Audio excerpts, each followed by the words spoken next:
আমরা জাতি হিসাবে এখনো অনেক বেকুব আছি, কারণ আমাদের নিচু মানসিকতা।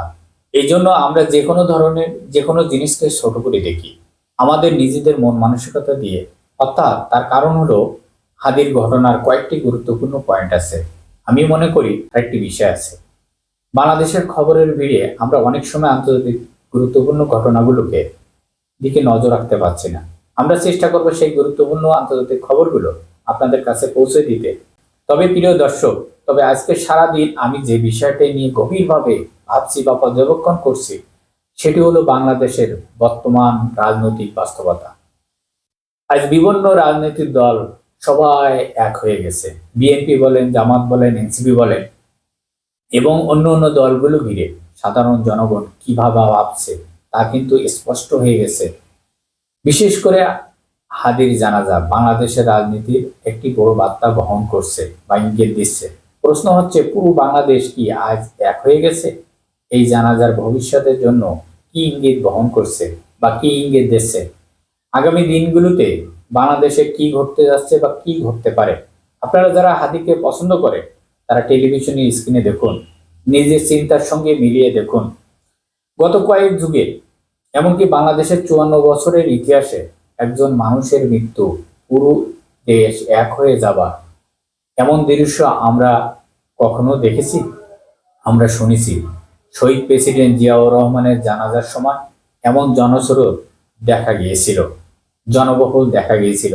তিনি শুধু একজন রাজনীতিবিদ ছিলেন না, তিনি রাজপথ থেকে উঠে আসা একজন রাষ্ট্রনায়ক পরিচালনা যুক্ত হয়েছিলেন, সংসদের আইন প্রণয়ন করেছিলেন এবং ঘাতকদের জন্য সংসদে কোনো স্থান থাকবে না, এই নীতির মাধ্যমে তিনি কোটি মানুষের হৃদয় জায়গা করে নিয়েছিলেন এই বাংলাদেশে।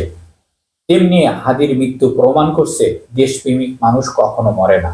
ইতিহাসের পাতায় তার নাম লেখা থাকবে, স্মরণ হয়ে থাকবে আজীবন এই বাংলাদেশের মাটিতে। আমি আলোচনা খুব দীর্ঘায়িত করব না, শুধু একটু বলতে চাই আপনাদের। প্রিয় দর্শক, শরীফ ওসমান হাদির এই জানাজা দৃশ্য কয়েকটি গুরুত্বপূর্ণ ইঙ্গিত বহন করছে। স্বাধীনতার পর ইতিহাসের সাহসী নেতাদের কথা বললে যে নামটি উঠে আসে, শেখ মুজিবুর রহমানের নাম। এ নিয়ে নানা বিতর্ক আছে, সমালোচনা আছে। তবে আজকের ভিডিও সেই বিতর্কের জন্য নয়, তাই সেই দিকে যাচ্ছি না। বাস্তবতা হলো, শেখ মুজিবুর রহমানের জানাজায় সীমিত সংখ্যক মানুষ উপস্থিত ছিলেন, আর আজ একজন হাদির জানাজায় পুরো ঢাকা নেমে আসছে, পুরো দেশ নেমে আসছে। শুধু রাজধানী নয়, দেশের বিভিন্ন প্রান্তে হাজারে লক্ষ কোটি মানুষ নেমে আসছে। বিভিন্ন মসজিদে মুসল্লিরা দোয়া করছে। অনেক মানুষ দূর দূরান্ত থেকে রওনা দিয়েছে, সময়মতো পৌঁছতে পারেনি। তবু রাজধানীর কার্যগত থমকে গিয়েছিল।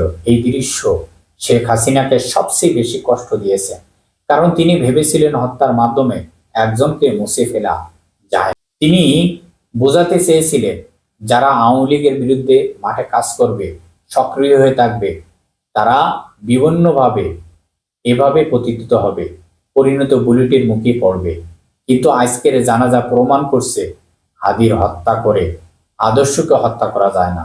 একজন মানুষকে মারলে তার নাম মুছে ফেলানো যায় না, বরঞ্চ সে কোটি মানুষের হৃদয় বেঁচে থাকে, আজীবন স্মরণ হয়ে থাকে। আজকের জনস্রোত সেই দৃশ্য ফেসিবাদদের একটি স্পষ্ট বার্তা বহন করেছে।